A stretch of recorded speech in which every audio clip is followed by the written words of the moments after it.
if you're not operating from purpose, then do something else. Most of the people that I know operating from purpose, a lot of the time, their purpose stemmed from pain. I can't wait to introduce you to Knowing Me, Knowing You, the Know Me podcast where the future of financial advice starts with discovery. We're bringing you candid conversations with top industry leaders, innovators, and behavioral finance experts, exploring how wealth managers can deepen client relationships, personalize advice at scale, and drive real business growth. Because clients don't just want financial plans, they want to feel understood. They want to be known. Stay tuned, subscribe, and get ready to transform the way you connect with clients. Know Me, transforming discovery into growth. Hi, and today we are joined by Wesley Rowlands, a financial advisor who focuses on helping business owners turn strong income into long-term wealth. Wes is a partner and advisor at Atikan Wealth Partners, where his team manages over $500 million in assets. And with nearly 20 years of experience across Wall Street consulting and private wealth management, he specializes in translating complex financial strategies into clear, practical guidance for entrepreneurs.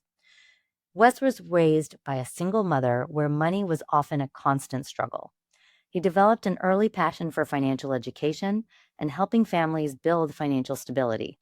Today, he works with business owners to help them grow net worth, invest strategically, and build wealth that lasts beyond the business. Wes, thank you for being here and for joining me on the Knowing Me, Knowing You podcast. I'm pumped, and it's my pleasure and honor to be here with you. Wonderful. What excites you about the moment that we're in right now about the future of wealth? Well, I mean, just the mass amount of people who are going into the next phase of their financial lives, retirement, and how we have kind of a perfect storm of you have all these people going into the next phase, but it's now a multi-decade problem, and you're responsible for it. So prior to that, our parents and their parents worked for one company for 20, 30 years, and they had a pension they could survive on for a handful of years before they passed away. And now that the underlying fundamentals have completely changed.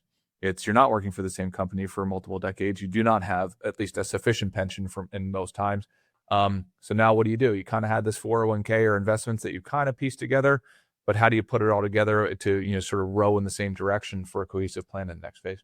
Yeah, I love that. One of the things that we talk about a lot at Know Me, and I believe in my heart, is retirement is a financial product. And nobody envisions propping their legs up and doing nothing and sitting on the couch for 20 years. I think what you're talking about and what I love is when people go into these different phases of life, their income changes, and working with them and figuring out how can I adhere to how you need to continue to make income, even as you might have different sources of income. You might be introducing new sources of income in this new phase of your life, but you're also going to be enjoying life differently. You're going to be spending money differently. You're going to be decumulating and focusing less on the savings and more on the creation. So one of the things that I think really sticks out from your story is your background and your upbringing. And you shared that you were raised by a single mom. You had some trying experiences as a child. Can you talk a little bit about that and what brought you to this job specifically? Yeah, so my mom raised me since the age of 5. My father left on just a couple of days before my 5th birthday, and she made $9 an hour and somehow figured out a way to put me through Catholic school, get me braces, give me all of the expensive things that are the baseline requirements that she could put me, in position for a better future for the family. And I am aware that money does not create happiness. However, I'm also aware that not having money, perfect ingredients for creating a lot of unhappiness and dysfunctional lifestyle situations. So I've just always been passionate about it. I started working at the age of 11 because we got an eviction notice, for the nth time, electricity being turned off, water being turned off, et cetera, et cetera. And my mom was doing the best that she could, and she made it work. She's the best human on the planet. My best friend, she's amazing. But the reality is when you live in America and other, nations, if you do not have financial resources that translate to all the other solutions that you need in life to get along, you will have a hard time. And I think that's one of the things I like to talk about in our classes is I think money, because it's kind of taboo in certain circles, we just don't get into the nuances, and we can almost like, right, there's almost a negative angle sometimes used on money. Oh, wealthy people are evil, et cetera, et cetera. That's These are just massive generalizations that get in the way of progress. So when you come from a place like I do and a lot of other people as well, not having financial resources is a problem. And I'm not afraid to say that. Some people are afraid to say, no, if you do not have sufficient money, you will have more problems than you need to. This is not okay. So let's figure out a solution so that people stop suffering from it. Sure. And they'll struggle with durability in the face of unexpected events. And we see that all the time. You get one health scare, and that can really knock you off your financial stability for the rest of time. What was that first hook that brought you into being a financial advisor or planner? Did you start at a wirehouse? What kind of drew you in?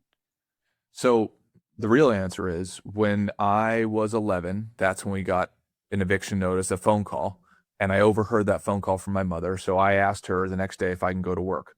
The only place that would hire me was the golf course on the rich side of town. They let me be a caddy there. So At 11? Mhm. Yep. Wow. To be fair, because I fibbed and I said my father was a golfer there, so they never checked the reference, so they let me caddy. So the number one rule of caddying was do not speak unless spoken to. So I had to sit there every weekend for multiple rounds, multiple games with multiple golfers who are all wealthy. And what do you think they're talking about? They're all talking about investing and making more money in Wall Street. So that's where the seed got planted. I got super lucky. Any success I've had in my career is not because of me at all. I just did the 2 or 3% work that was required, and 97% was already done, including these guys who would talk in front of me. They looked happy. I was working every weekend and they weren't. They were having a good time. So I got to absorb through osmosis. It's like, oh, okay, well, hey, Wall Street sounds good. Investing sounds good. I'll do that. Those guys are happy. My family's not happy. Let's do it. And then from there, I just follow those breadcrumbs. Was there a firm that hired you in the beginning? And how did you kind of find yourself as an independent owner under the LPL umbrella? Great question.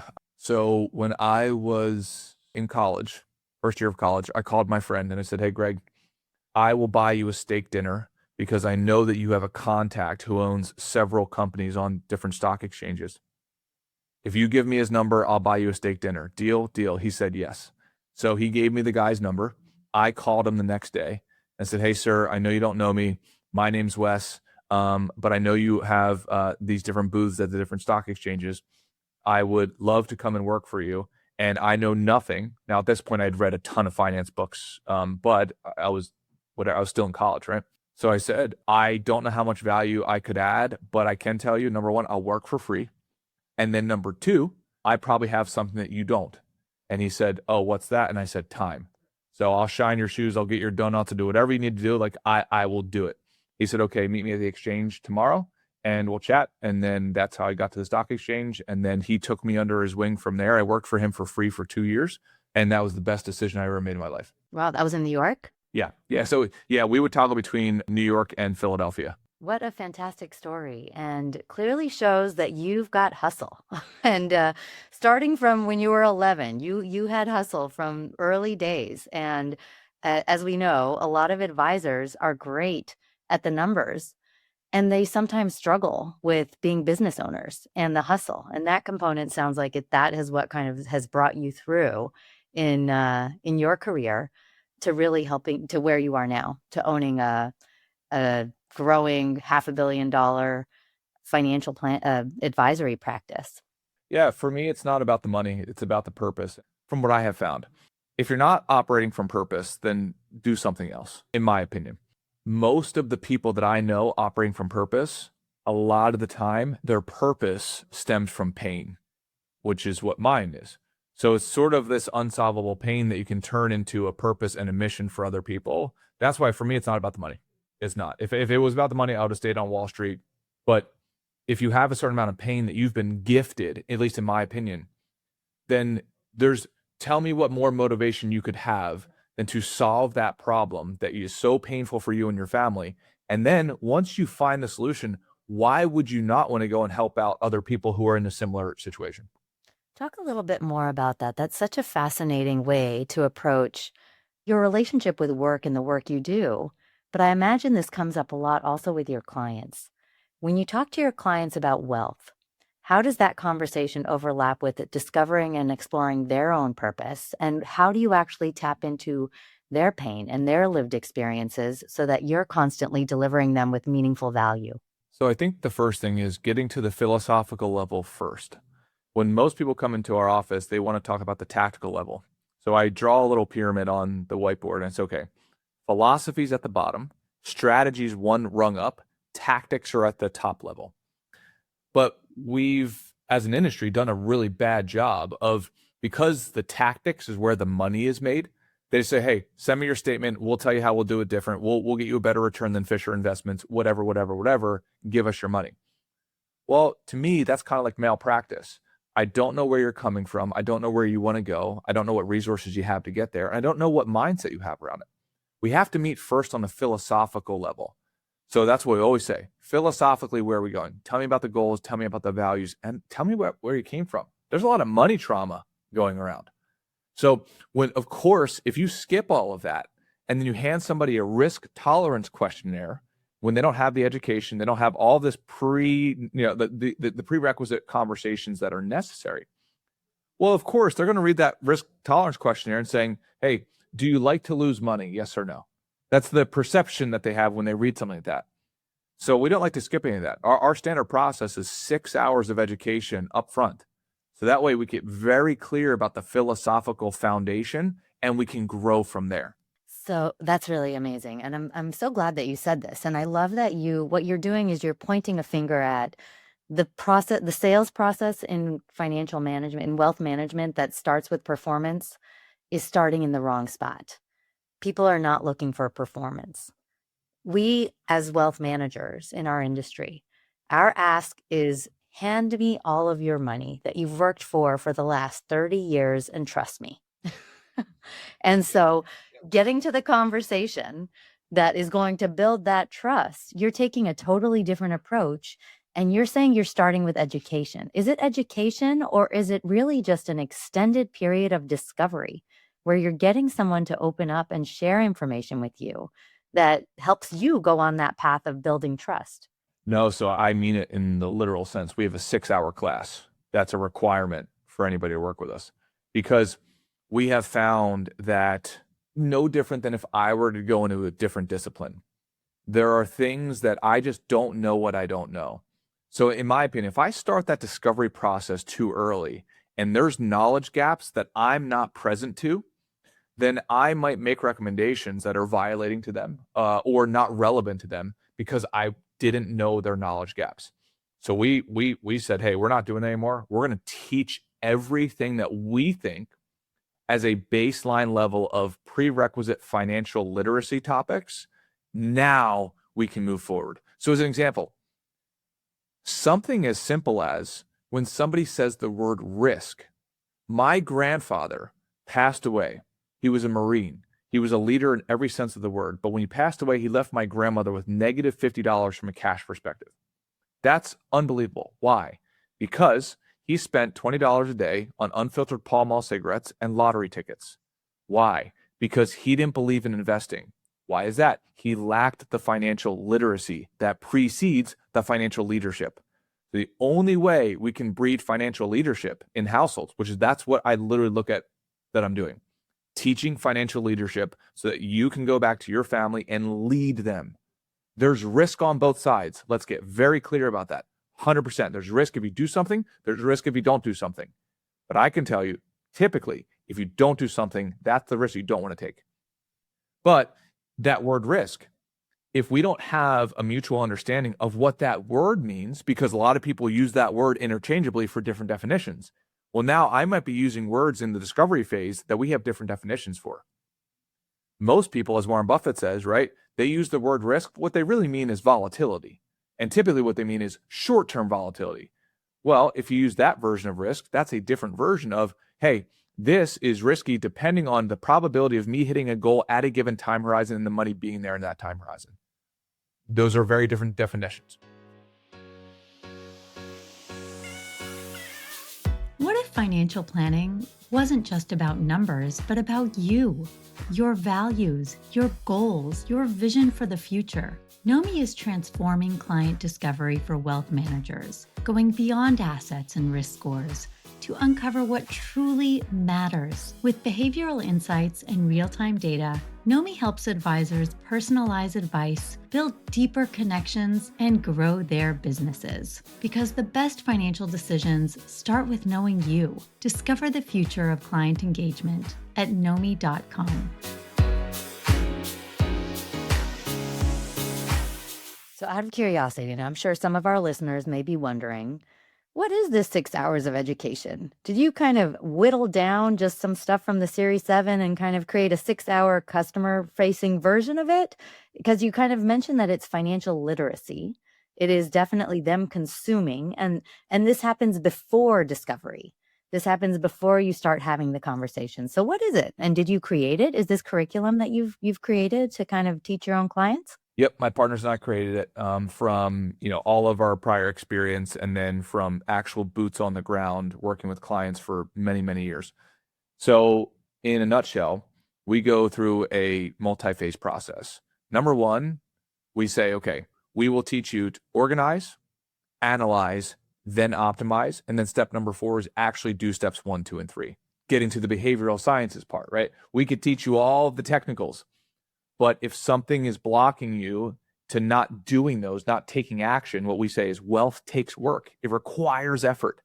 I could teach you all the stuff, but if we don't move, then you're not going to do anything.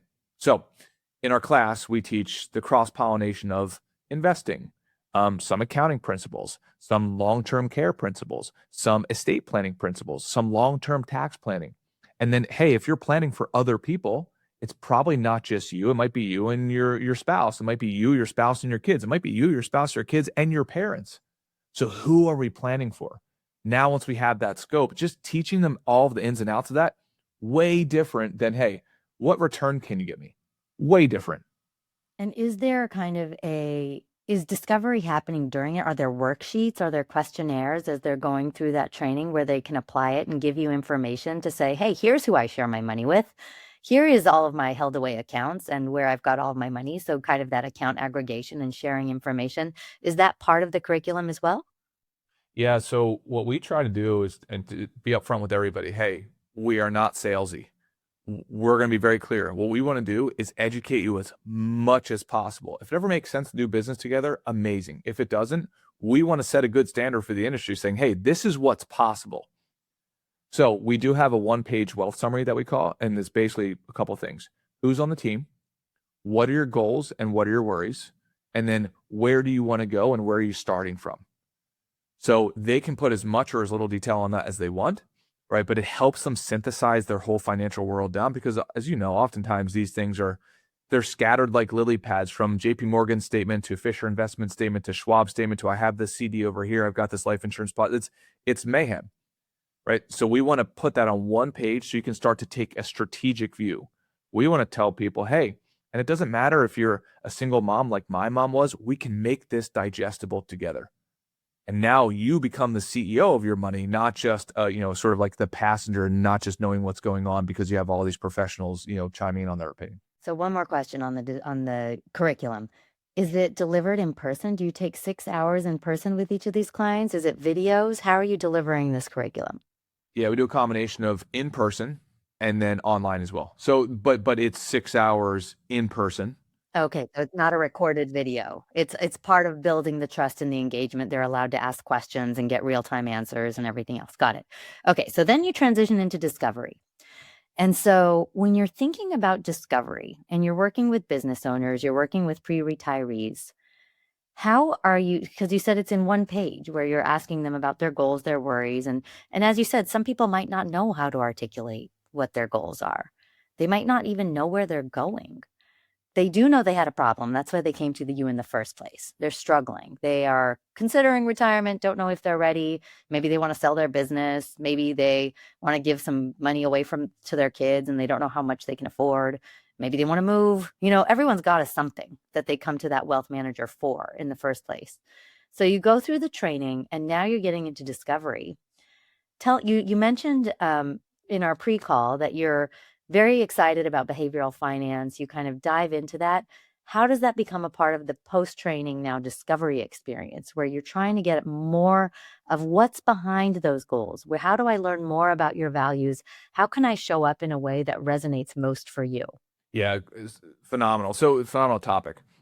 So what the class does is it teaches all of the prerequisites about the tools and the strategies. So that way, finally, when we get a chance to sit down together, you're not nervous about the tools. So as an example, if you say the word stocks in front of some people, they think you're bringing up the riskiest topic on the planet, right? But if we've gone through the data and say, hey, let's look over the long term. If you have long-term goals, let's look at the long-term performance historically of stocks versus bonds. Let's look at the Jeremy Siegel study out of University of Pennsylvania, Wharton School of Business. Let's talk about that. Because you probably just borrowed the emotions from those around you on that word, and you haven't really dug into the details, which is totally fine. So we're going to dig into the details. Now, by the time we get in a one-on-one conversation, you might not be as triggered about those tools. So it doesn't get in the way of the plan. Because as an example, now we say, okay, we teach them what's called a risk triad. What's the goal at the top of the triangle? The time horizon to meet the goal at the bottom left. In the bottom right-hand corner of the triangle, it's the vehicle. What's the goal? What's the time horizon? What's the vehicle? We have to talk about the goal first, the time horizon second, and then pick the vehicle. If I need to get to Philadelphia by tonight, I'm in California right now. Well, so the goal is Philadelphia. The time horizon is tonight. There's only one vehicle I could take. But if I say, well, I hate that vehicle, I can't do it. Well, what a lot of people do in that situation is they end up using the wrong tools that will never get them there in the first place. You might feel more comfortable riding a bicycle. It feels more short-term comfortable because you're not 10,000 feet in the air, but it's not going to get you there. So now we can have a real conversation. We know the vehicle or vehicles we have to use. Let's discuss how you feel about that. Let's get that out of the way. Because if we're 10,000 feet in the air and you're freaking out, that's not a good thing. You're going to eject yourself. So let's talk through the behavior and the underlying emotions of it. We'll oftentimes use like cognitive behavioral therapy conversations, ACT therapy conversations, etc. What you've done, it sounds like you've created a methodology.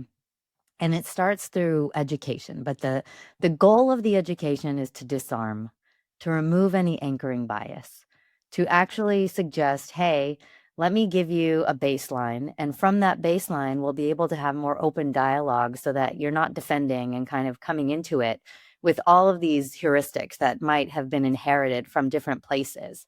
And once you go through that, you have a different place of beginning. And then when you get into the discovery, you have an opportunity to ask them more about their values and talk about the tools. How are you helping them articulate some of the things that might come hard to a lot of people? We've done a ton of research and we realize if you ask somebody what their goals are, they often don't know how to answer, or they give you answers that are not very valuable. So answers like, I don't want to outlive my money. Great. Most people don't want to outlive my money. That's not something that I can actually take with. We can put a flag down and say achieved. By the time we can say that's been achieved, you're not going to be here anymore. So how are you creating a goal that they can then put a flag down and say, yes, Wes, you guys helped me do this. And how do you help them get to the articulation of those things that are rooted in their values and going back to what you were saying in the beginning, their purpose, so that they come away saying what you really want is Wes improved my life. How are you translating that and pulling out those really rich insights? Yeah, so right now it's a dance. We could probably do it better through tools, that you'd recommend. So it's sometimes literally people come in with a list, right? The engineers in particular, they'll come in with a list, an Excel printed list. Hey, here are my exact goals. Other people, most of the time, you have to dance with them. We talk about values first. I bring up philosophy, talk about values, and then almost to get to the goals level, like the actual, hey, here's like to the letter what we want to accomplish. I have to give them sometimes different examples.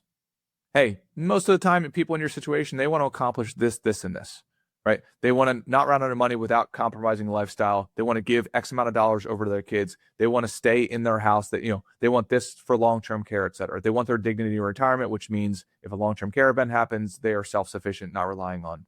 So we have that dance, and then eyes just swear by the whiteboard. write it up on the whiteboard so they can see it. It makes the conversation more visceral. And they say, hey, no, Wes, you didn't get that terminology right. It's not exactly how it feels. Okay, great. So it's a lot of massaging and dancing. I love that. And I love that there's a whiteboard. And it's a huge part of our ethos also at Nomi, because what I've heard from several advisors who use Nomi is that they say, sometimes I feel like my client comes in and tells me what they think I want to hear. And there's a bias, there's a filter where I like that. In fact, I had another advisor once at a very big, like a trust company, a private wealth firm, that said, we actually had a client come in. We had the advisor write down everything they heard. The client grabbed the pen and said, that's not what I said, scratched it all out and said, no, this is what I said. And that ability to pull directly from the horse's mouth, I hate that analogy, or that saying, but pull it from the client themselves to articulate, how would you say it? What are the things that are most critical to you? Where do you see that advisors sometimes get that wrong? And how do you see in your business that you're really empowering the client to articulate the value they want to receive so that you can react to it? You can actually build around their vision. Yeah, I mean, like anybody else, I'm sure there's a ton we can improve. So, but my best guess as to what we're doing right is front loading enough time and space to have an open dialogue. And again, the whole prerequisite education. So my guess is that really enhances the discovery conversation. They now know a ton about me. In 6 hours, you can get off a lot of like, hey, here's my vibe. Here's my philosophy. Here's what I think. Here's what I believe. And same thing with my partners. And then also we try to set a tone of candor and vulnerability up front. So hopefully that's different than a client coming in off of the street or from a Google search or whatever and saying, hey, here, I brought in my statements. What could I do better? Right? I'm hoping that's a dramatically different entry point and we have an advantage for the client's benefit in our methodology. That's my hope. Fantastic. I love that. You've been a true champ because I have taken you totally off everything that I had prepared, and you kind of took a look at it and I was like, no, I'm going to ask you a totally different set of questions. And thank you for just running with it. We always end our podcast with, what is an instance in your life or a conversation that you've had that has changed your personal relationship with money? The instance was what I said earlier, right? Like when you are a child and you notice your sort of physical world crumbling down because of monetary issues, and you see the woman who's your best friend and your leader, slouched down and crying because she feels like, how am I going to make this when Wes's dad left?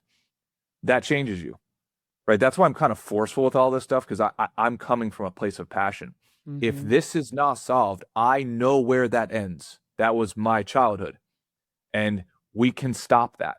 And it requires coaching and educating, not selling. It drives me crazy when I see people selling in this industry. It drives me absolutely insane. We need to be more coaches to train financial leaders of families. I love it. Wes, you've got it in you. You've got that truth and authenticity. And I have no doubt that your clients see it and your prospects love it. And that's why they trust you. That's why you've built a thriving business. It comes through. Like, you're speaking your truth, and it's rooted in such deep personal experience that what you're really aiming for is to help people live better lives, to improve their relationships with money, to destigmatize and demystify the overwhelm that most people feel. And I just, hats off, a lot of respect for what you're doing. Thank you so much for sharing your insights. Thank you for going off script a little bit with me and talking a little bit about your process, the educational component, the exploration and the discovery component, and how they come together. Where can our listeners learn more about you and your business and connect if they're interested? Yeah, so Wes Rowlands, I'm on YouTube, I'm on Instagram. Our website's atikanwealthpartners.com and also atikanwealth.com. We have both domains. And yeah, if I can help in any way, amazing. And hats off to you as well. The work you're doing is amazing. The topic of behavioral finance, I think, is literally. I'm serious. I'm not just saying this because you're a guest.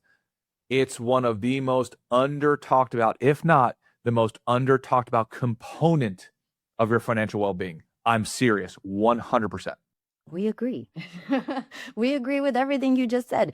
Not only that, we agree that in this age of AI and all of these tools that can optimize on any any formulation of products and tax and estates, anything that's rule-based, this is the last vestige of differentiation. Why should I work with you, and why should I trust you? It's because you get me. And so what Nomi's really built to help advisors do is get me, know me. That's why it's called Know Me. Help you know me. And so I appreciate that comment. For our listeners, a lot of you are business owners. A lot of you are advisors who are aiming for business owners as clients and prospects. What did you learn here on this podcast about a process that starts with education, pretty intensive education, and then moves on to exploration and discovery, and then moves on to implementation, and a very behavioral coaching form of implementation? If you learned something here that was helpful to you or your practice, please like, share, rate this podcast. Make sure that everyone else in your firm hears about it, or reach out to me. Let me know in the comments. What did you like? What didn't you like? Wes, thank you for being here. Thank you so much. It was an honor and a pleasure.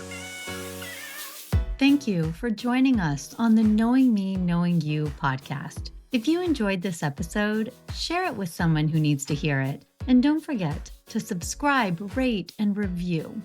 Your support helps us bring more transformative conversations to you.